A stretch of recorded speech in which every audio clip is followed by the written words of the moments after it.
ప్రభు యొక్క బలను మనం సమీపించే ముందుగా దేని వాక్యములో నుంచి దానియేలు గ్రంథము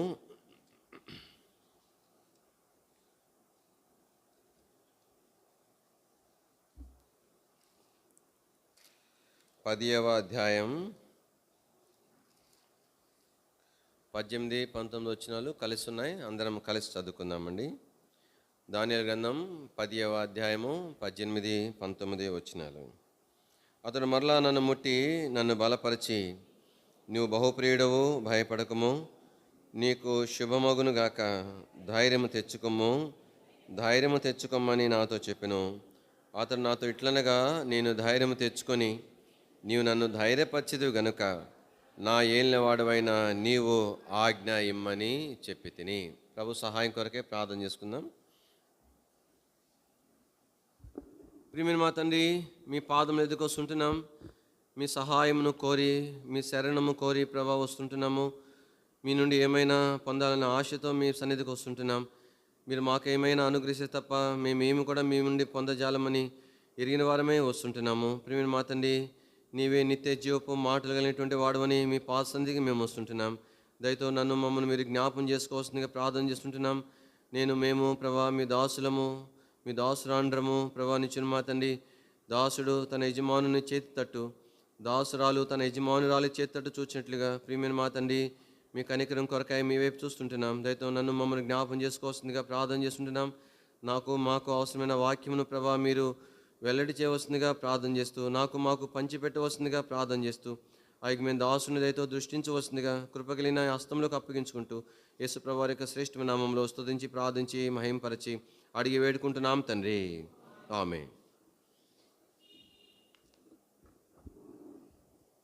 ఈ దినాలలో దేవుడు స్థానిక సంఘానికి ప్రవచన వాగ్దానాన్ని కొంతమేర జ్ఞాపకం చేసుకుంటూ వస్తున్నాం. కానీ ఇప్పుడు దాకా మనం చూసిన లక్షణములన్నీ కూడా ఈ వాగ్దానంలో ఒక ఉపోద్ఘాతం అన్నమాట. కానీ ఎందుకు దానియేలుకు ప్రభు వాగ్దానం ఇచ్చినాడు అన్నట్లో ఒక చిన్న మొక్కను మనం చూసాము. నువ్వు బహుప్రియుడు. ఎందుకు దేవుడికి అంతగా ఇష్టడంటే దానియేలు అంతగా దేవుని కొరకు సిద్ధపరచబడినాడు అని. ఈ దినాల్లో కూడా మనం ప్రార్థన చేసుకోవాలా దానియేలు వలె. కాబట్టి మనం ఉండటానికి కనీసము ఆశ దేవుని మన హృదయాల్లో కలిగి ఉండవలసిన వారు ఉన్నాం. దానియేలు వలె ప్రభా నేను పరిశుద్ధంగా ఉండటానికి సహాయం చేయమని అడగాల. దానియేలు వలె నా కీడు చేసే వారిని ఏదో క్షమించి చూసి పోవడం కాదు, తిరిగి ప్రేమించుటట్లో నేర్పించమని ప్రభువుని అడగాల.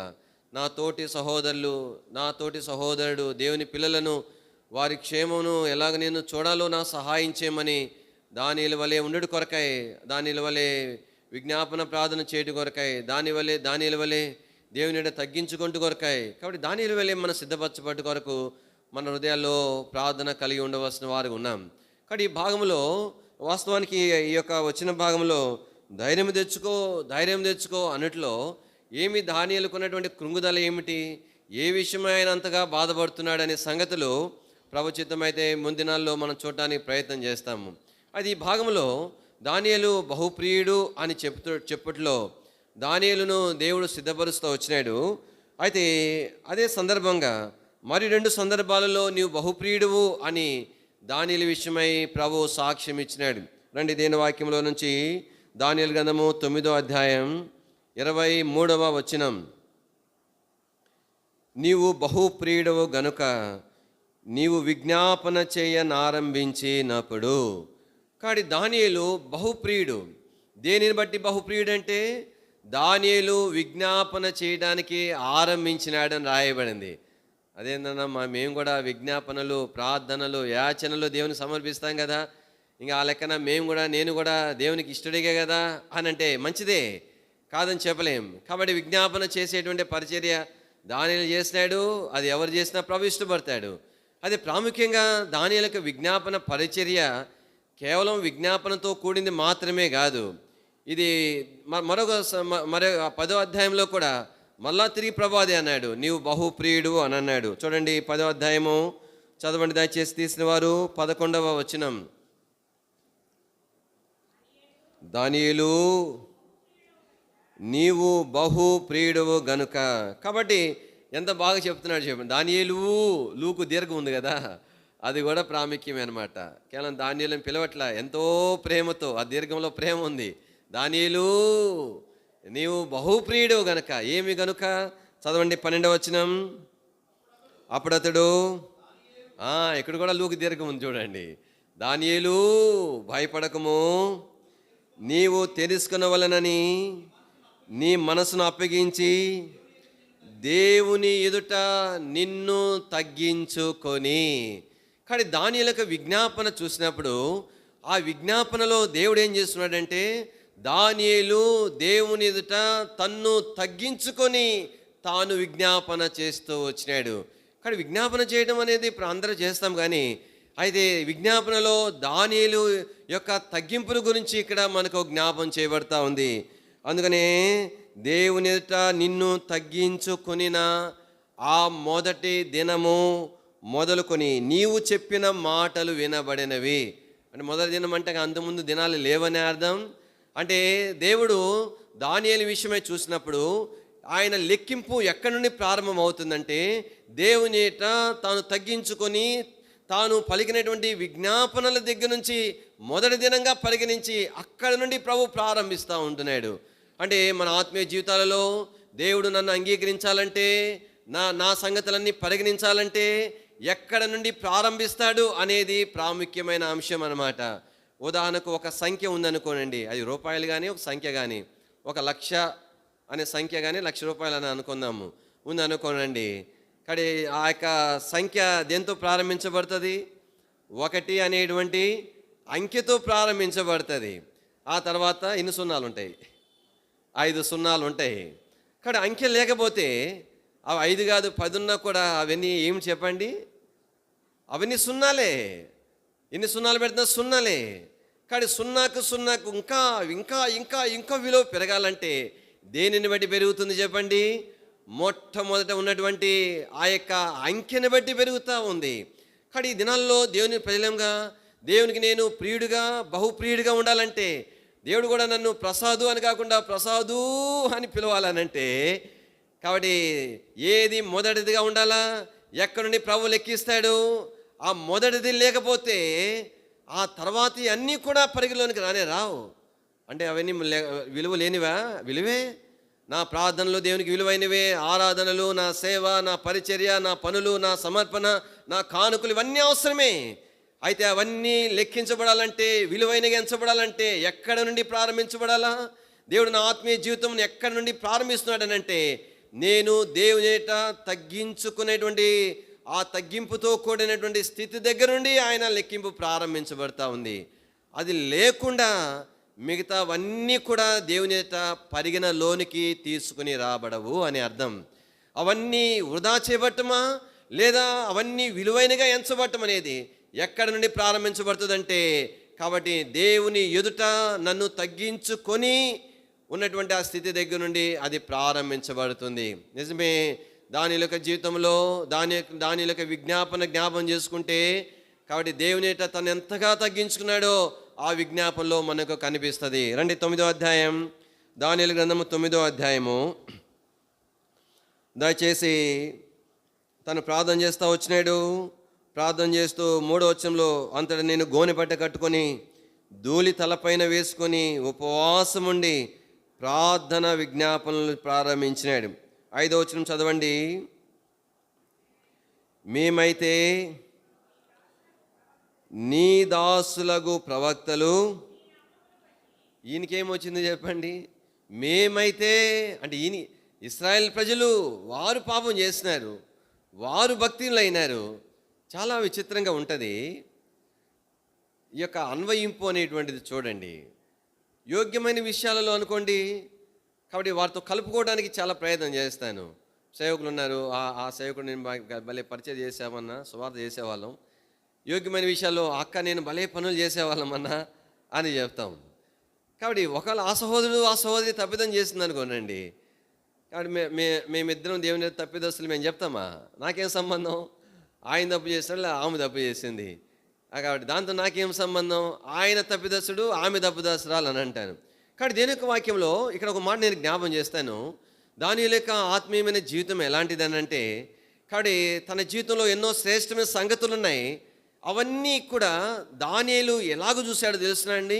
రండి, ఇదే 9వ అధ్యాయము 18వ వచనం.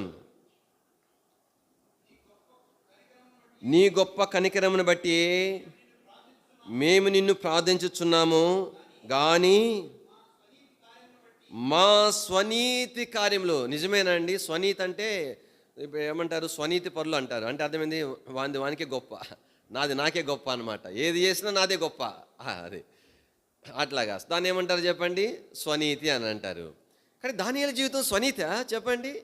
దానియేలు జీవితంలో ఎంత భక్తిపరుడు, దేవుని నీతిని కనపరిచినవాడు, రుజువుపరిచినవాడు. ఇంత భక్తి కలిగి ఉండి, ఇంత నీతి కలిగి ఉండి దేవుని ఎదుట దానిని ఎలాగెంచుకుంటున్నాడు చెప్పండి? తన భక్తి అంతా కూడా స్వనీతిగా ఎంచుకుంటున్నాడు. బైబిల్ గ్రంథంలో ఇంకొక మనుషుడు విషయం మనం ఎరుగుదాం. దేవుని మందిరానికి వచ్చినాడు. ఎవరైనా చెప్తారా? 2 మనుషులు వచ్చినారు. ఒక ఆయన పరిసయ్యుడు, మరొక ఆయన సుంకరి. పరిసయ్యుడు వచ్చి ఏం ప్రార్థన చేస్తాడు చెప్పండి? ప్రభువా, నా సంగతి ఏమనుకున్నావు? నేను ఎంత భక్తి పడినావు తెలుసా? వారానికి 3 సార్లు ఉపవాసం ఉంటాను, 10వ భాగం ఇస్తాను, నమ్మకంగా ఇస్తాను. కొన్నిసార్లు మనం అంటాం కానీ పరిచయం గురించి, పరిచయం లక్షణాలు కూడా ఒక్కోసారి మనలో కూడా ఉండవు అనమాట. సరే, దానికి సిగ్గుపడాలి, అది పక్కన పెడదాం. అయితే ఇవన్నీ చెప్పినాడు. సుంకం చూపించి మరి వీనిలాగా నేను లేనని కూడా చెప్పినాడు. అన్నీ చెప్పి ప్రార్థన చేసినాడు. అంటే తనలో కొన్ని ఇవన్నీ కూడా మంచి లక్షణాలు అయినప్పటికీ కూడా తనలో ఎంతో భక్తిహీనత ఉంది. అంటే ఆ భక్తిహీనతంతా దాచిపెట్టుకొని తన స్వనీతిని దేవుని ఎదుట కనబరిచిన మనుషుడు. అయితే దానియేలు విషయంలో మనం చూస్తుంటున్నాం, ఎంతగా తను తగ్గించుకున్నాడు. ఇంత భక్తిపరుడు. ఆ భక్తి అంతని దాన్ని ఎలా చూస్తున్నాడంటే స్వనీతిగా దేవుని ఎదుట తను చూసుకుంటున్నాడు. ఎంత తగ్గించుకోవాలా? సరే, ఈ భాగంలో నేను జ్ఞాపం చేసే తలంపు ఏంటంటే, ఇక్కడ 5వ వచనంలో మేమైతే అని చెప్తున్నాడు. అంటే ఇశ్రాయేల్ ప్రజలతో కూడా, ఇశ్రాయేల్ ప్రజలు అంటే ఎవరు? ఆయన మాట వినకుండా ఆయనకు విరోధంగా పాపం చేసి ఆయన కోపము రేపిన వారితో కూడా దానియేలు ఏం చేస్తున్నాడు చెప్పండి? తన్ను ఐక్యపరుచుకొని ప్రార్థన చేస్తుంటున్నాడు. అంటే ఎట్లా ఉందంటే, ఒక తప్పిదం చేసిన వానికి ఏమంటారంటే ఎలాంటి సురుకు కానీ, సిగ్గు కానీ, బాధ కానీ ఉంటుందో, ఈయన ఏ తప్పిదము చేయకపోయినా వానికి ఉండేటువంటి అంతటి బాధ దేవుని ఎదుట తాను వ్యక్తపరుస్తున్నాడు. ఒక మాట నేను చెప్తాను. నాకు పక్కన వానికి చీమ కుట్టిందండి. చీమ కుడితే అబ్బా అని చెప్పి తను గీరుకుంటున్నాడు. అదే బాధ నేను ఫీల్ అవ్వగలనా చెప్పండి? నాకు ఎట్లుంటుంది? వరే చీమ కుట్టింది పాపం, అంతవరకే ఉంటుంది, అంతే. అంతకంటే ఎక్కువ బాధ నేను ఫీల్ అవ్వలేను. పేస్తే అది ఎవరికి యాక్టింగ్ అవుతుంది ఇది. అదే చీమ నన్ను కుట్టింది అనుకోండి, అప్పుడు నేనేం చేస్తాను? అబ్బా అంటాను మళ్ళా. కాబట్టి అంటే నేనేమంటున్నానంటే, కానీ ఇప్పుడు నా పక్కవాని శరీరంలో జరిగినటువంటి ఆ నొప్పి, దాని యొక్క ప్రభావము నేను వ్యక్తపరచలేకపోతున్నాను. ఎందుకంటే ఆ నొప్పి నాలో లేదు కాబట్టి. అదే నొప్పి నా శరీరంలో ఉన్నప్పుడు నేను ఆ బాధను వ్యక్తపరచగలుగుతున్నాను. ఎంతగా దేవుని ప్రజలతో తన ఐక్యపరచుకున్నాడంటే, ఒక మాటలు నేను చెప్తాను సందర్భంగా. ఎన్నోసార్లు మన జీవితాలలో మన తప్పిదాల విషయమే, మన బలహీనతల విషయమే మనకు బాధ కలగదు, సిగ్గు కలగదు, పశ్చాత్తాపం కలగదు. అలాగే నేను చేయకుండా ఉండవలసిందే అనేటువంటి ఆలోచన కలగదు.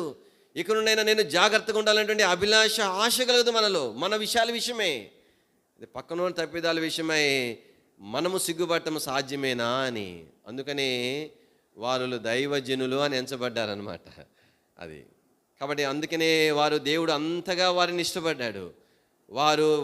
వారు చేయని తప్పిదములు, ఇశ్రాయేల్ ప్రజలు చేసిన తప్పిదములు తాము చేసినంతగా దేవుని సన్నిధిలో పశ్చాత్తాపడి ప్రార్థన చేస్తాం. ఇక్కడ రాయబడింది, మేమైతే, చదవండి 5వ వచనం, నీ దాసులకు ప్రవక్తలు నీ నామమును బట్టి. ఎవరంటే వారు చెప్పండి? నీ దాసులకు ప్రవక్తలు. వారు దేనిని బట్టి ప్రకటన చేసినారు? దేవుని నామమును బట్టి ప్రకటన చేసినారు. ఎవరికి ప్రకటన చేసినారు? మా రాజులకు, ఇంకా ఎవరికి? మా అధిపతులకు, ఇంకా ఎవరికి? మా పితరులకు, తర్వాత యోధాదేశ జనులందరికీ చెప్పిన మాటలు మేమేం చేయలే? ఆలకించలే. ఎవరు వారు? మేము. ప్రభా, నేను కూడా ఉన్న వారిలో. కాడి దేని వాక్యంలో తను ఎంతగా ఐక్యపరుచుకున్నాడు అనేది దాదాపుగా 10 సార్లు ఆ మాట మనం చూడగలుగుతాం. ఇది మొట్టమొదటిది. రెండవది 7వ వచనం చదవండి.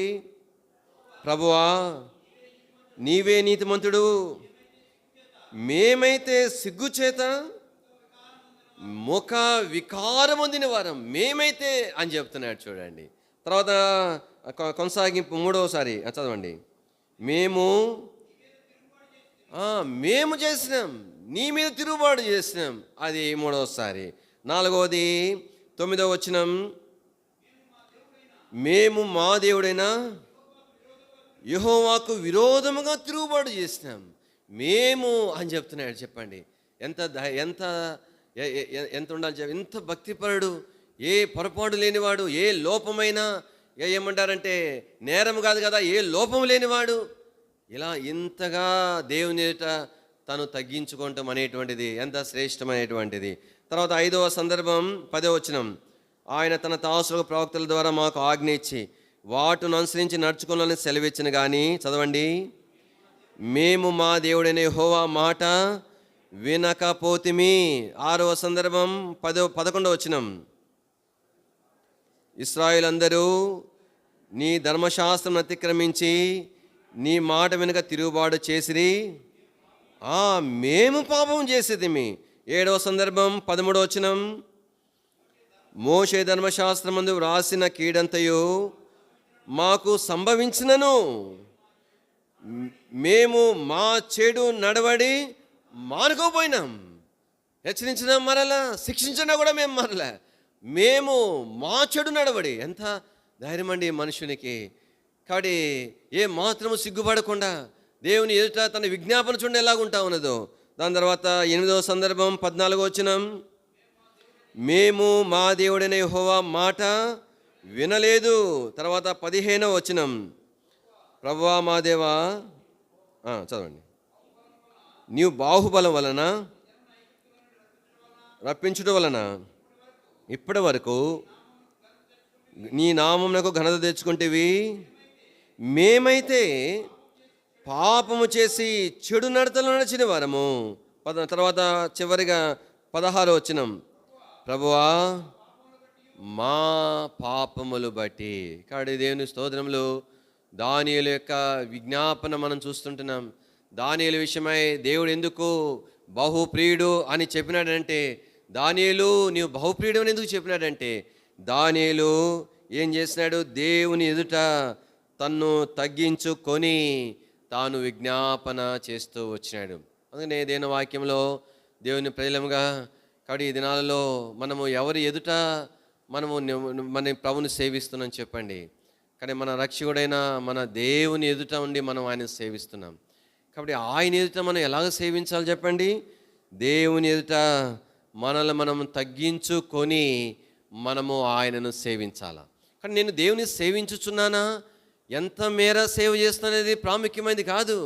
నేను నా దేవుని ఎదుట ఎలాగున నన్ను నేను తగ్గించుకొని దీనుడనై సేవ చేస్తున్నాను అనేది ప్రాముఖ్యమైనది. ఎంత మేర నేను నా ప్రభువుని చూడగలుగుతున్నాను అనేటువంటిది ప్రాముఖ్యమైనది. నేను వాక్యంలో ఒక చిన్న ఉదాహరణని జ్ఞాపం చేసి ముగించడానికి ప్రయత్నం చేస్తాను. ప్రకటన గ్రంథము 11వ అధ్యాయం. ప్రకటన గ్రంథం 11వ అధ్యాయము. అక్కడ మనకు 2 మనుషులు జ్ఞాపం చేయబడతారు. వారు చేసిన సేవ ఆ భాగంలో మనకు జ్ఞాపం చేయబడుతుంది. కాబట్టి ఏ కాలంలో వీళ్ళు సేవ చేసినారు, సంఘము ఆయన రాకడలో ఎత్తబడిన తర్వాత 7 సంవత్సరాల కాలము సంఘము మధ్యాకాశంలో ఉండగా, అదే 7 సంవత్సరాల కాలములో భూమి మీద శ్రమల కాలం. ఆ శ్రమల కాలంలో కూడా 2 రకాలు. మొదటి 3.5 సంవత్సరము శ్రమల కాలం, ఆ తర్వాత 3.5 సంవత్సరము మహాశ్రమల కాలం. కానీ 2 దేవుని దాసులు, కానీ ఆయన ప్రవక్తలు ఏ కాలంలో సేవ చేసినారని అంటే మహాశ్రమల కాలంలో సేవ చేసినారు. కాబట్టి దేవుడు వారిని పరలోకం నుండి భూమి మీదకి పంపించినాడు ఆయన సేవ చేయడానికి. ఎవరే ఆ మనుషులు? 11వ అధ్యాయం ప్రకటన గ్రంథము దయచేసి 6వ వచనం చదవండి. తాము ప్రవచింపు దినములు వర్షము కురవకుండా కాబట్టి ఎవరో వర్షం కొడకుండా ఆకాశాన్ని మూసింది చెప్పండి సిస్టర్, చెప్పండి. ఏలియా. కాబట్టి ఈ వీళ్ళలో ఒక ఆయన ఎవరనంటే ఏలియా. ప్రభు ఏలియాని పంపిస్తాడు. చివరి 3.5 సంవత్సరాల్లో మహాశ్రమల కాలంలో దేవుని సేవ చేయడానికి, సువార్త ప్రకటించడానికి, దేవుని వాక్యం ప్రకటించడానికి ఏలియాని పంపిస్తాడు. ఇంకెవరిని పంపించినాడు తర్వాత చదవండి. మరియు వారికి ఇష్టమైనప్పుడల్లా నీళ్లు రక్తముగా చేసింది ఎవరు చెప్పండి? నిద్రపోయే వాళ్ళు చెప్పండి. మీ పక్క నిద్రపోయే వాళ్ళు ఉన్నారు, వాళ్ళని లేపి అడగని చెప్తారు వాళ్ళు. సరే, నీళ్ళు రక్తంగా చేసింది ఎవరు? మోషే. కాబట్టి దేవుడు ఆ మహాశ్రమల కాలంలో సేవ చేయడానికి భూమి మీదకి దేవుడు ఎవరిని పంపిస్తున్నాడు? ఏలియాని పంపిస్తున్నాడు. తర్వాత మోషేని పంపిస్తున్నాడు. వారు ఎంత గొప్ప ప్రవక్తలు కదండి భూమి మీద. ఎంత ఎంత గొప్ప దైవజనులు కదండి వారు. ఎంత శక్తివంతమైనటువంటి ప్రవక్తలు. వారి వంటి ప్రవక్తలు మరొకరు ఉన్నారా చెప్పండి? మోషే లాంటి ప్రవక్త ఎవరైనా ఉన్నారా? ఉన్నారంటే ఒక్క ఆయన ప్రభువైన యేసుక్రీస్తు వారే. తప్ప ఎవరు లేనేరేరు. అందుకని ప్రభు అన్నాడు, నీ వంటి ప్రవక్తను నేను పుట్టిస్తానని ఎవరి గురించి చెప్పాడంటే యేసుప్రభు గురించి చెప్పినాడు. అంత గొప్ప ప్రవక్త మోషే. ఏలియా ఎంత గొప్ప ప్రవక్త కదా. కాబట్టి మనం ఏలియా ఎలాంటి కార్యాలు చేస్తాడో మనం ఎరుగుదాం. అలాంటి వారు దేవుని వాక్యం ప్రకటించడానికి వస్తే ఎంత బాగా ఇంటర్నేషనల్ స్పీకర్స్ లాగా బోధ చేయాలి కదండి. మంచిగా ఇట్లా ఇస్త్రీ బట్టలు వేసుకొని, చక్కగా కోట్ వేసుకొని, టై కట్టుకొని, ఎందుకంటే దేవుని ద్వారా పంపించబడ్డారు. ఇప్పటికే వాళ్ళు ఇంత ముందు దినాల్లోనే గొప్ప ప్రవక్తలుగా దేవుని చేత వాడబడిన గొప్ప దైవజనులు వాళ్ళు. మరొక తరుణం వారికి దేవుడు ఇచ్చినాడు. ఎంత గొప్ప సేవ చేయడానికి వారు భూమి మీదకి పంపించబడితే వారు ఎలాగూ సేవ చేసినారనంట. చదవండి దేవుని వాక్యంలో 3వ వచనం. బైబిల్ దయచేసి అందరు తెరవండి, తెరవకుండా కూర్చోవద్దు. తెరవండి, అందరు తెరవండి, కలిసి చదువుదామండి. నేను అందరిని గమనిస్తూ ఉంటాను. బైబిల్ తెరవకుండా ఎవరు ఉండొద్దండి. చదువు వచ్చిన వాళ్ళందరూ, చదువు రాని వాళ్ళంటే మీకు మినహాయింపు ఉందిలేండి ఏమన్నా, కానీ చదువు వచ్చిన వాళ్ళందరూ తెరవాలి బైబిల్. ఇప్పుడు నేను ఇప్పుడు కూర్చుంటాను, ఎన్నోసార్లు చెప్పిన వాక్యాలు ఆరాధనలో అన్న చెప్తా ఉంటే చక్కగా అన్నీ తెరిచి చూసినాం అనమాట. అది మంచి అలవాటు. బైబిల్ తెరవాలా. ఏదో బుర్రకైతే ఉన్నట్టు సందమాం కథ విన్నట్టు వింటూ ఉంటే ఎట్లా? దేవుని ఇంట్లో చెప్పండి. బైబిల్ ఒళ్ళో పెట్టుకోండి వీలైనంత వరకు. 11వ అధ్యాయం దయచేసి 3వ వచనం అందరం కలిసి వద్దాం. బిగ్గరగా చదవండి మీ భాగం. నేను నా 2 సాక్షులకు అధికారం ఇచ్చేదను, వారు గోనెబెట్ట ధరించుకొని 1260 దినములు ప్రవచింతురు. కాబట్టి వారు ప్రవచించడం అంటే దేవుని వాక్య పరిచయం చేస్తున్నారు, సువార్త ప్రకటించినారు, ప్రభుని గురించి ప్రకటించినారు. దేవుని వాక్యంలో ఎలాగ వారు సేవ చేస్తున్నారంటే చెప్పండి, గోనె పట్ట ధరించుకొని. ఇక్కడ దానిలాగా గోనెపట్ట ధరించుకొని ఒక్కడిగా ఉండి బూడిద పోసుకొని ప్రార్థన చేసేది కాదు. వీధులలో గోనెపట్ట ధరించుకొని వారు సువార్త ప్రకటించినారు, వాక్యం ప్రకటించినారు. అదేంటి అట్లా చేసినారు వాళ్ళు? అదేంటి? దానివల్ల ఏంటి ప్రయోజనం? 2 సంగతులు మనకు కనబడుతున్నాయి. వారు ఎంతో భారముతో పరిచయం చేశారు, ఎంతో కన్నీటితో ప్రతికూలమైన పరిస్థితుల్లోని ప్రభు సేవ చేసినారు. దానితో పాటు గోనెపట్ట ఏం చూపిస్తుందంటే తమ్మును తాము తగ్గించుకొని దీనత్వము కలిగి ప్రభుని వారు సేవ చేసినారు. ఎంతగా తగ్గించుకొని చేస్తున్నారనంటే ఏ మాత్రము సిగ్గుపడకుండా గోనె పట్టగట్టుకొని వీధుల్లో దేని వాక్యమును ప్రకటిస్తూ వచ్చినారు. ఇంత గొప్ప ప్రవక్తలు అంతగా తగ్గించుకొని సేవ చేయాలా చెప్పండి? ప్రభు అన్నాడు, కానీ మీరు ఇలా చేయండి అని చెప్పలే. ఏమని రాయబడిందంటే, కాబట్టి గోనె బట్ట ధరించుకొని 1260 దినములు ప్రవచింతురు అంటే వారు అలాగున చేయనై ఉన్నారు. దానిని ప్రభు ఇక్కడ యోహానుకి చెప్తున్నాడు. కాబట్టి అంటే వారి యొక్క దీనత్వం విషయమై దేవుడు ఎంతగా ముందుగా సాక్ష్యం ఇస్తున్నాడో చూడండి. ఇది నాలో దేవుని ప్రజలంగా జ్ఞాపం పెట్టుకుని వస్తున్న వారు ఉంటున్నాం. కానీ మన ప్రభు ఎదుట నీవు నిలబడటానికైనా మనం యోగ్యత ఉన్న వారమేనా అని చెప్పండి. ఎన్నోసార్లు దేవుని పరిచయం చేసేటప్పుడు ఈ గమనము మనం కలిగి ఆయన మనం సేవిస్తుంటున్నామా? దేవుని వాక్యంలో ఎందుకని వీరు ఇంతగా దీనిని సేవ చేస్తున్నారంటే చదవండి, 4వ వచనం చదవండి. వీరు భూలోకమునకు ప్రభువు అయిన వాని ఎదుట, అదే అనమాట. ప్రభువు అక్కడ ప్రత్యక్షంగా కనబడట్లే, కానీ కాబట్టి వారు ఏమెరుగుతూ వచ్చినారంటే మేము పరిచయం చేస్తున్నది, వాక్యం ప్రకటిస్తున్నది, మా ఎదుట ఎవరున్నారు? ఏమని రాయబడింది? భూలోకమునకు ప్రభు అయినటువంటి వాడు మా ఎదుట ఉన్నాడు, ఆయన ఎదుట మేమున్నాము అని ఇంతగా తగ్గించుకొని గోనె పట్టుకొట్టుకొని వారు ప్రభుని సేవ చేస్తున్నారు. ఇది నాలో దేవుని ప్రజలంగా జ్ఞాపం పెట్టుకోవాలా. దేవుని ఇంటిలో మనం చేర్చబడినాం. దేవుని ఇంట్లో చేసే ప్రతి విధమైన పరిచర్య సరిగాక ఒక సంతోషకరమైన సంగతి ఏంటంటే, కాబట్టి నేను నా ప్రభు ఎదుట పరిచర్య చేస్తున్నాను. అది చూడండి, వాక్య పరిచర్య అట్లా కాదు, అందరి ఎదుట చేసే పరిచర్య. కొన్ని పరిచర్యలు ఉంటాయి, చేపలు వేస్తారు, ఎవరు వేసారు మీకు తెలుసా అండి? మీకు తెలియదు. వంట చేసినారంటే రెగ్యులర్గా చేస్తారు కాబట్టి బ్రదర్ పేరు మనకు తెలుసు. ఒకవేళ ఇంకెవరైనా చేస్తుంటే మనకు తెలియదు, ఆ సందర్భంలో వచ్చిన వాళ్ళకి తెలుస్తుంది. బాత్రూమ్లు కడిగే వాళ్ళు, ఆయా శుభ్రపరిచారు అంటే నా తలంపు ఏంటంటే, ఆయా పనులు అందరూ అన్ని సందర్భాలు అందరూ చూడరు. అయితే జ్ఞాపం పెట్టుకోవాల్సింది ఏంటంటే, నేను చేసే ప్రతి పని, ప్రతి పరిచర్య ఎవరు ఎదురు చేస్తున్నా చెప్పండి? నా ప్రభు ఎదురు చేస్తున్నాను. కాబట్టి నేను ఒకటి దీనునైనా సేవించడం అంతే తోపాటు నేను సంతోషంగా నా ప్రభుని సేవించాలి. కారణం ఏంటంటే, ఎవరు చూచినా చూడకపోయినా, ఎవరు గుర్తించినా గుర్తించకపోయినా, ఎవరు మెచ్చుకున్నా మెచ్చుకోకపోయినా, నేను నా ప్రభు ఎదుట నేను సేవ చేస్తున్నాను. కాబట్టి ఒక దినాన నా ప్రభు ఎదుట, నా ప్రభు ద్వారా నేనేం పొందుతాను చెప్పండి? మెప్పును పొందుతాను.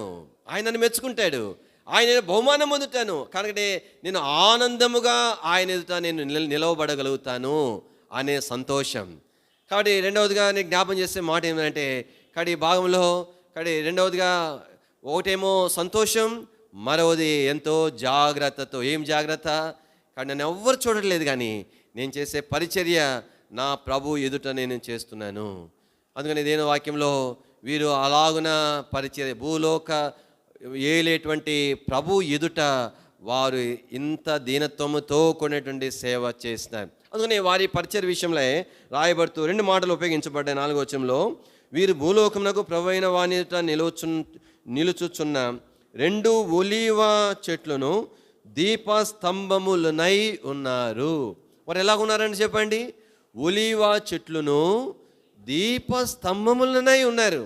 వారి యొక్క సేవ పరిచర్య ప్రభు ఎదుట దీనమైన మనస్సు కలిగి సేవించడం మాత్రమే కాదు, మాత్రమే కాదంటే దీన మనసు కలిగి తమను తాము తగ్గించుకొని చేసే పరిచర్య ఎలాగున చేసినారంటే, వారు ఒకటి ఒలీవ చెట్ల వలె ఆయన ఎదుట వారు ఉన్నారు. ఒలీవ చెట్లు ఏం చూపిస్తూ ఉన్నాయి?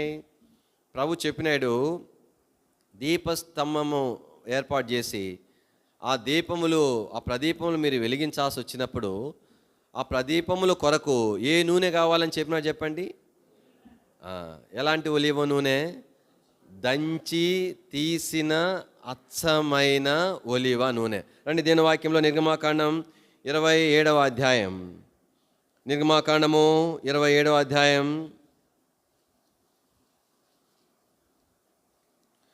దయచేసి 20వ వచనం. మరియు దీపము నిత్యము వెలిగించినట్లు ప్రదీపమునకు దంచి తీసిన అచ్చము ఒలీవ నూనె. కాబట్టి దీపము నిత్యము వెలుగునట్లుగా నేను ఆత్మీయంగా ఎన్నటికీ ఆరిపోకుండా ఉండాలంటే, నా ప్రభు ఎదుట నేను వెలుగుతూ ఉండాలనంటే, దీపవృక్షం యొక్క ఒక ప్రత్యేకమైన సందర్భం ఏంటంటే, పరిశుద్ధ స్థలములో ఉంచబడుతుంది. అది దాని యొక్క స్థితి ఎలా ఉంటుందంటే, మందసం వైపు తిరిగి ఆ యొక్క దీపస్తంభం ఉంటుంది. కానీ దేని యొక్క వాక్యంలో జ్ఞాపం చేసుకునే మాట ఏంటంటే, ఈ భాగంలో దీపము నిత్యము వెలగాలంటే నా జీవితంలో ఏం అనుభవం ఉండాలా? దంచి తీసిన ఒలీవ నూనె వలె నేను సిద్ధపరచబడాలా.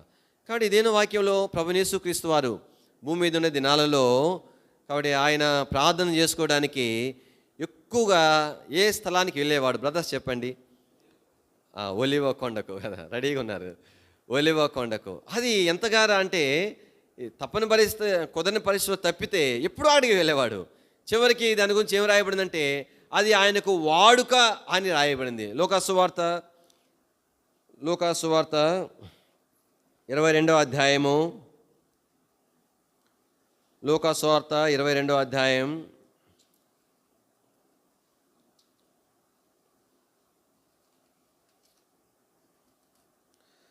దయచేసి 39వ వచనం చదవండి. చదవండి అమ్మా. ఆయన బయలుదేరి తన వాడుక చొప్పున. కాబట్టి యేసుప్రభువు వారు ఏమి వాడుక చేసుకున్నాడంట చెప్పండి? ఒలీవ కొండకు వెళ్ళేది వాడుక చేస్తున్నాడు. ఎందుకో తెలుసునా? శత్రువు చేత ప్రభు శోధించబడుతూనే వచ్చినాడు. మొట్టమొదట శత్రువు నుండి వచ్చినటువంటి ఒక శక్తివంతమైనటువంటి శోధన ఏంటంటే, ఇదే లూకా సువార్తలో వ్రాయబడి ఉంటుంది. లూకా సువార్త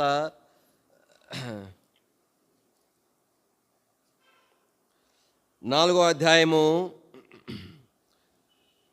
దయచేసి 5వ వచనం.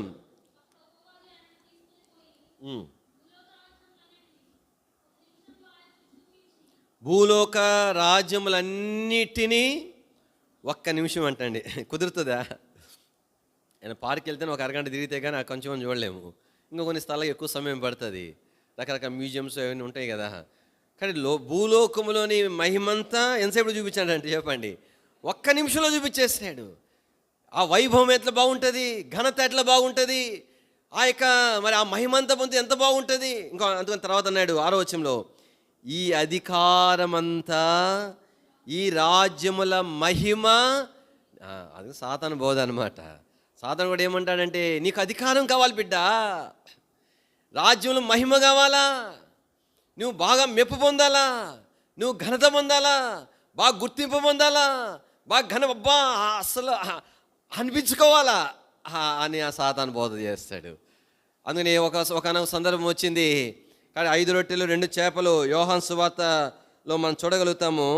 కాబట్టి పురుషుల సంఖ్య 5,000 మంది, స్త్రీలు పిల్లల సంఖ్య వ్రాయబడలేదు. ఆ సందర్భంలో వారంతా ఏం చేశారో తెలుసా? రండి దేని వాక్యంలో నుంచి యోహాను సువార్త 6వ అధ్యాయము 15వ వచనం. ఆ పైన అప్పటికే 5 రొట్టెలు 2 చేపలు పంచడం అయిపోయింది. తర్వాత 13వ వచనంలో మరి మిగిలిన మొక్కలు 12 గంపలు నింపారు. 15వ వచనం, రాజుగా చేయుటకు వారు వచ్చి. బలవంతం దాకా ఎందుకండి? అలాంటి అవకాశం వస్తే నేను బాగొట్టుకుంటానా అని. అధికారం రావాలే కానీ మెప్పు కానీ అంత బాగుంటుంది కదా. బలవంత చేయబోతున్నారని చెప్పి ప్రభు ఏం చేశారని చెప్పండి? ఎరిగి. ఏమట్లా? ఆయనకి ఇష్టం లేదా? ఆయన శరీరంతో దేవుడైనంత మాత్రాన దేవదూతగా లేడు సుమా. శరీరంతో ఉన్నాడు. ఈ రక్తం మాంసములు వాటిని అపేక్షిస్తాయి. ఏం కారణం? అందుకే ఆయన శరీరధారిగా ఉన్న కారణాన్ని బట్టి లోకం యొక్క మహిమ, లోకం యొక్క మెప్పు, లోకం యొక్క గుర్తింపు చేత శోధించబడతానని ఆయన మాటికి ఒలీవ కొండకి వెళ్ళాడు. ఎందుకో తెలుసునా? కాబట్టి తను ఏం దేని కొరకు ప్రార్థన చేసుకోవడానికి, దేనిని మరలా జ్ఞాపం చేసుకోవడానికి, దేని కొరకు తను సిద్ధపరచుకోవడానికి చెప్పండి? శిలువ మరణము కొరకు. దంచి తీసిన ఒలీవ నూనె దేని గుర్తుగా ఉంది? ప్రభువైన యేసు క్రీస్తు వారు శిలువలో పొందలైన వేదనలకు గుర్తుగా ఉంది. అందుకని ఎంత బాగా రాయబడింది. మిషన్స్ లేవు అని రాయటమే కాదు, అది అర్థం ఉంది. ఆ ఒలీవ గింజలు వేస్తే నూనె వచ్చేస్తుందా చెప్పండి? ఎన్ని దెబ్బలు కొట్టాలా? మనకు తెలుసు కదా. ఇప్పుడు ఏమంటారు, గానుగులు వచ్చాయి. ఎప్పుడు వస్తుంది చెప్పండి నూనె? మెత్తగా అయ్యి అవ్వంగానే రావు, పిండిగా అవ్వంగా రావు, ఇంకా మెత్తగా అయిపోయి ఇక ఆ తర్వాత క్రమంలో కొంచెం నూనె రావడం ప్రారంభం అవుతుంది. అంటే ప్రభువైన యేసుక్రీస్తు వారు దేని కొరకు తను సిద్ధపరచుకున్నాడంటే, దేని కొరకు ఆయన పంపించబడ్డాడో ఆ గురి నుండి తప్పిపోకుండా ఉండు కొరకై సిద్ధపరచుకున్నాడు ప్రభా. కాబట్టి నేను నీ చిత్తం నెరవేర్చడానికి వచ్చినాను. ఆ చిత్తం ఏంటంటే నేను అందరి కొరకై శిలువలో నేను ప్రాణం ఇవ్వాలి. కాబట్టి దాని నుండి నేను తొలిపోకూడదు. అది తన యొక్క ప్రార్థన. ఈ దినాలలో దేవుని ప్రజలముగా కాబట్టి మరి ఈ యొక్క ఒలీవ మొక్కల వలె వారు ఉన్నారనంటే మన వారి యొక్క గురి అది. కాబట్టి యేసుప్రభువు వారి యొక్క గురి అది. ఈ దినాల్లో నీ యొక్క నా యొక్క ప్రార్థన ఏమిటి చెప్పండి? నీ యొక్క నా యొక్క గురి ఏమిటి చెప్పండి? అసలు ఎంత బాధగా ఉంటుందో ఒకసారి చెప్తుంటారనమాట. అన్న ఎంత కష్టపడతానన్నా, ఆ సేవకుడు అసలు గుర్తించడు నన్ను. పొల్ల తీసేసినట్టు తీసేస్తాడన్నా. మంచిదే, ఆధిక్యత మనకు. అది మనుషుని చూడొద్దు. సేవకుడు అయితే దేవదూత ఏంటి? ప్రభుని చూడు. అభ్యాసం చేసుకోవాలా. నా గురి ఏంటి? కానీ నేను దానియేలు వలె ఎప్పుడూ దీన మనసుతో ఆయన సేవించగలుగుతానంటే ఈ గురి కలిగి నేను ప్రభువుని సేవించాలా. ఏ గురి కలిగి ఉండాలా? నేను కూడా మోషే ఏలియాల వలె నా ప్రభు ఎదుట నన్ను తగ్గించుకొని సేవ చేయటం కొరకాయి. కానీ నేను దేనిని కోరవలసి ఉన్నదంటే సిలువను కోరుకోనవలసి ఉన్నది. రెండవ భాగం నేను జ్ఞాపకం చేస్తాను. ఒకటేమో ఒలీవ మొక్క అన్నారు, ఇంకోటి ఏంటి చెప్పండి? దీపస్తంభం. కానీ దీపస్తంభం, అందుకే దీని వాక్యంలో ఇదే నిర్గమాకాండం 27వ అధ్యాయంలో మనకు రాయబడింది. చదవండి, 21 వచనం చదవండి. ఆ ఒలీవనేమైనా దీపవృక్షం కొరకే తీయాలని చెబుతూ 21వ వచనం, సాక్ష్యపు మందసం ఎదుట నున్న తెరకు వెలుపల ప్రత్యక్ష గుడారములో అహరోనును అతని కుమారులను సాయంకాలం మొదలుకొని ఉదయం వరకు, సాయంకాలము మొదలుకొని ఉదయం వరకు యెహోవా సన్నిధిని దానిని ఏం చేయాలని చెప్పండి? సవరించాలి. సవరించడం అంటే ఎంతో తెలుసునా? నేను సాక్ష్యం చెప్పినాను కదా, నిరుపేద అనుభవం నుండి వచ్చినానని. మా చిన్నప్పుడు దీపాలు ఉండేవి. ఒకసారి తర్వాత దీపాలు కొనుక్కున్నాము. అప్పుడు దీపాలు కొనుక్కోవడానికి కూడా డబ్బు లేనప్పుడు ఏం చేసేవాళ్ళం అంటే సీసా దీపం అనేవాళ్ళం. దాన్ని ఒక సీసా తీసుకొని ఆ యొక్క మూతకు రంధ్రం పెట్టి ఒక గుడ్డ పెట్టి కిరోసిన్ పోసి దీపం చేసేవాళ్ళం అనమాట. చేస్తే ఆ దీపం బాగా వెలుగుతూ ఉంటుంది. ఏదో చదువుకోవడానికి ఉపయోగించుకుంటాము. కొద్దిసేపటికి ఏమైపోతుంది అంటే దాని మీద గోళీలాగా రౌండ్గా ఏం ఏర్పడుతుంది చెప్పండి? మసి ఏర్పడదు. మసి ఏర్పడంగానే లైటింగ్ తగ్గిపోద్ది. అప్పుడు ఎట్లా చేయాలా? అప్పుడు అట్లా అదే పని అట్లా అన్నాం అనుకోండి, అప్పుడు అది రాలిపోయి మళ్ళీ బాగా మండుతుంది. ఒక్కోసారి ఏమైపోతుంది, ఒత్తి తగ్గిపోతుంటుంది. అప్పుడు ఏం చేయాలా? మళ్ళీ దాన్ని పైకి తీసి తర్వాత ఈ యొక్క దీపాలు వచ్చిన తర్వాత రోజు చేసేటువంటి ప్రక్రియ ఏంటంటే, ప్రతిరోజు ఆ యొక్క అద్దం ఏదైతే ఉంటుందో ఆ అద్దం అంతా మసి పట్టి ఉంటుంది అనమాట. మరి పొయ్యిలో బూడిద ఉంటుంది. ఆ బూడిద అద్దంలో వేసి అట్లా ఇట్లా ఏలుతో తిప్పి ఒక్కోసారి చేయి కూడా కోసుకుంటుంది, జాగ్రత్త చేయాలి ఆ పని. అట్లా చేసి శుభ్రపరిచేది అనమాట.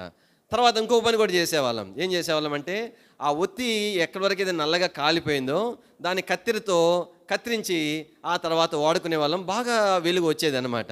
అంటే దేని యొక్క వాక్యంలో ఈ యొక్క దీప వృక్షము సాయంకాలం మొదలుకొని యెహోవా సన్నిధిని ఉదయం వరకు అది ఏం చేయబడాలి చెప్పండి? సవరించబడవలసి ఉన్నది. ఈ దినాల్లో నీవు నేను మన ప్రభుని సేవించాలంటే, ఆయన ఎదుట మనం సేవించాలనంటే నీవు నేను కూడా ఏం చేయబడాలి చెప్పండి? ఏం చేయబడాలా? సవరించబడేటువంటి అనుభవంలో ఉండాలా. సవరించబడటం అనేటువంటిది ఎప్పుడు సవరించబడాలా? నెలకు ఒకసారి ఉపవాస ప్రార్థనలో కాదు, సంవత్సరానికి ఒకసారి 37 రాత్రి కాదు, ఎప్పటికప్పుడు. కాబట్టి ఆ యొక్క ఆ వెలుగు ప్రకాశంగా రాకుండా ఆటంకకరమైంది కనబడినప్పుడల్లో కూడా వారు దాన్ని సవరిస్తూ ఉండవలసినదే.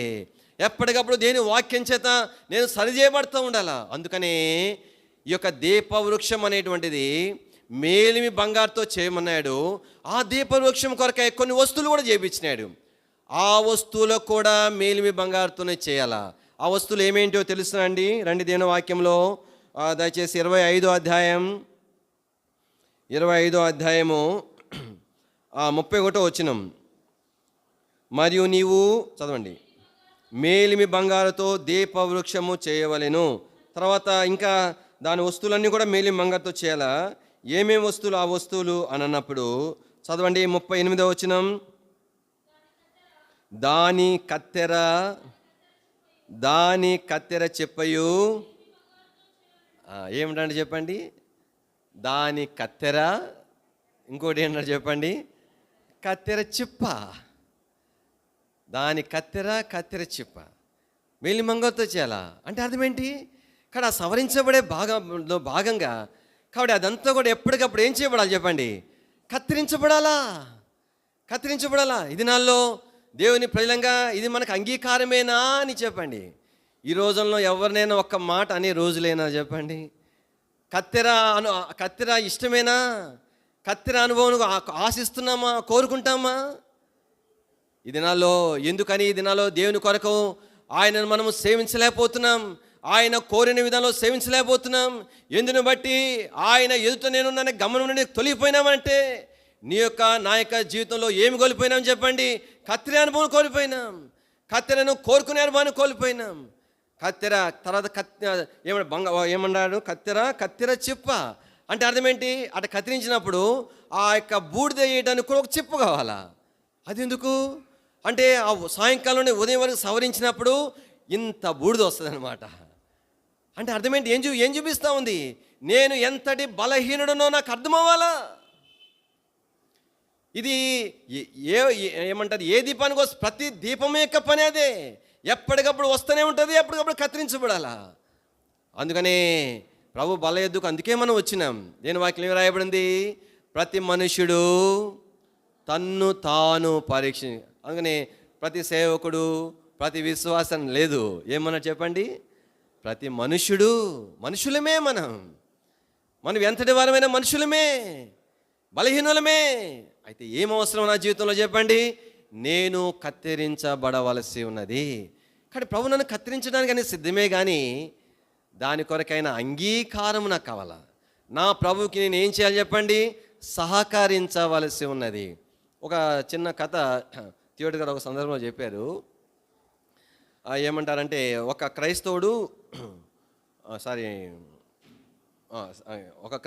ఒక బార్బర్, ఒక ఏమంటారు మంగళి వారు అంటారు కదా, హెయిర్ కట్ చేసే వాళ్ళిద్దరు కలిసి వెళ్తూ ఉన్నారంట. వెళ్తూ ఉండేసరికి కొంతమంది క్రైస్తవులంతా ఆడ గొడవ పడుతున్నారంట, తగదాడుకుంటుంటే ఈ బార్బర్ అన్నాడంట, ఏమన్నాడంట, ఆ యొక్క అంటే ఆయన దేవుని సేవకుడు, ఈ బార్బర్ ఇద్దరు వెళ్తున్నారు. దేవుని సేవకుడు అంటే, ఏందండి మీ క్రైస్తవులు, మా దేవుడు గొప్ప దేవుడు అంటే మీకంటే మేమే బెస్ట్, చూడు ఎట గొడవ పడుతున్నారు అని అన్నారంట. కాబట్టి మీ దేవుడికి వారిని బాగు చేయలేకపోయినాడు అని చెప్పి అన్నాడంట. అందుకే ఈయనకి బాధ వేసింది. కొంచెం ముందుకు పోయిన తర్వాత ఒక చింపురు జుట్టుడు కనబడ్డాడంట. ఏమన్నా చెప్పండి? ఒక చింపురు జుట్టుడు. అప్పుడు ఈయన అన్నాడంట, ఈ సేవకుడు ఆ బార్బర్తో, నువ్వేం మంగళవాడు అయ్యా బాబు, వాడు చూడు ఎంత చింపురు జుట్టు వేసుకొని ఉన్నాడు, కాబట్టి నేను పెద్ద మంచి మంగళాయన్ని బాగా కట్ చేస్తానంటే ఆయన అడ్డు కట్టున్నాడు అన్నాడంట. అనగానే వెంటనే మంగళాయన అన్నాడంట, సార్ ఆ మాట అనొద్దు అన్నాడంట. ఏమన్నాడు చెప్పండి? ఆ మాట అనొద్దు. కాబట్టి ఆ చింపురు జుట్టు మనుషుడిని నా షాపుకి వచ్చి కొన్ని నిమిషాలు నాకు సహకరించమని చెప్పండి, నేను ఎట్ట తల తిప్పితే అటు తిప్పమని చెప్పండి. కట్ చేసేటప్పుడు చూస్తుంటారు కదా, ఇట్టంటాడు, ఇంకెట్టనే ఉండాలా, ఇట్టంటాడు అట్టనే ఉండాలా కదా. పిల్లలు సహకరించకపోతే చాలా ఇబ్బంది పడుతూ ఉంటారు, చేస్తుంటారు అనుకోండి. సహకరించమని చెప్పండి, అప్పుడు చెప్తా నా నేర్పడతాను ఎట్లాంటిదో, నేను ఎంత మంచి బార్బర్నో, ఎంత చక్కగా హెయిర్ కట్ చేస్తాను అంటే. అప్పుడు ఆ సేవకుడు అన్నాడంట, వారు కూడా అంతేనయ్యా, ప్రభుకి సహకరించమను, ప్రభుకి అప్పగించుకోమను, ఆయన ఆయన ఆయన పనితనం ఏందో ఆయన చూపిస్తాడు అప్పుడు లోకానికి వారి ద్వారా అని అన్నాడంట. వాస్తవమే కదా అండి చెప్పండి? ఇది నాలో దేవుని ప్రజలంగా. కాబట్టి దేవుడు ఎందుకు నన్ను ఏర్పాటు చేసుకున్నాడు, ఎలాగ మనం ప్రభుని సేవించాలా, ఎవరు ఎదుటి మనం ప్రభుని సేవిస్తున్నాం చెప్పండి. కాబట్టి చెప్పగలం, అంత గొప్ప ప్రవక్తలే ఇంత దీనమైన మనస్సు కలిగి తగ్గించుకొని దానిల్ లాంటి వారు, వారి విజ్ఞాపనలు, వారి ప్రార్థనలు, వారి సేవ ఇలాగున్నప్పుడు ఈ దినాల్లో నేను సేవకుడను, అన్ని స్థలాలు చేస్తున్నాను, ఇన్ని సంవత్సరాలు చేస్తున్నాను, నేను 30 సంవత్సరాలు దాటిపోయిన సేవ, అగో అక్కడ చూడు ఇక్కడ చూడంటే ప్రయోజనమేనా అని మొదటి ఎక్కడి నుండి దేవుడు ప్రారంభిస్తాడో లెక్కిస్తాడో ఆ గమనము లేకుండా నేను చేసే సేవ ప్రభు ద్వారా మెప్పు పొందడానికి కారణమవుతుందా అని ఈ దినాల్లో దేవుని ప్రజలంగా మనం జ్ఞాపం చేసుకోవాల్సిన వారికి ఉంటున్నాం.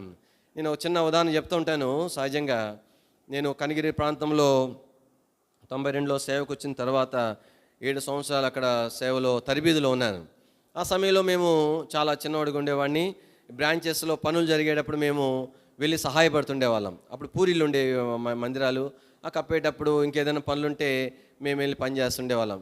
అలాగున ఆ బ్రాంచెస్లో ఉండేటువంటి విశ్వాసులకు బాగా మాకు అటాచ్మెంట్ ఉండేది. నేను చిన్నోడిని కాబట్టి నేను ట్రైనింగ్ అయిన ప్లేస్లో నన్ను అందరూ ప్రసాద్ అని పిలిచేవాళ్ళు. ఆ బ్రాంచ్లో ఉండే వాళ్ళు కూడా ప్రసాద్ అని పిలిచేవాళ్ళు అనమాట. కానీ ప్రసాద్ అని పిలిచినా, పేరు పెట్టి పిలిచినా ఆ గౌరవము, సేవకుడు అనే ప్రేమ ఎప్పుడు ఉండేది. నేనైతే దేవుని ప్రజల విషయం నేను ఎప్పుడూ ఒక సాక్ష్యం చెప్తుంటాను. నేను అందరిలాగా అన్నం కూరలు తిని బతకలేదు.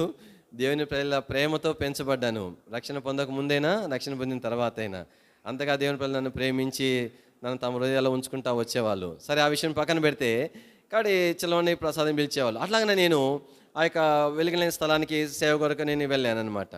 వెళ్ళిన తర్వాత దాదాపు అది 2000 సంవత్సరంలో పంపించబడ్డాను. 2 సంవత్సరాలు వివాహం కాకముందు పరిచయం చేసిన తర్వాత 2002లో నాకు వివాహం చేసినారు. చేస్తే అప్పుడు సేవకురాలు రంగప్రవేశం చేశారనమాట.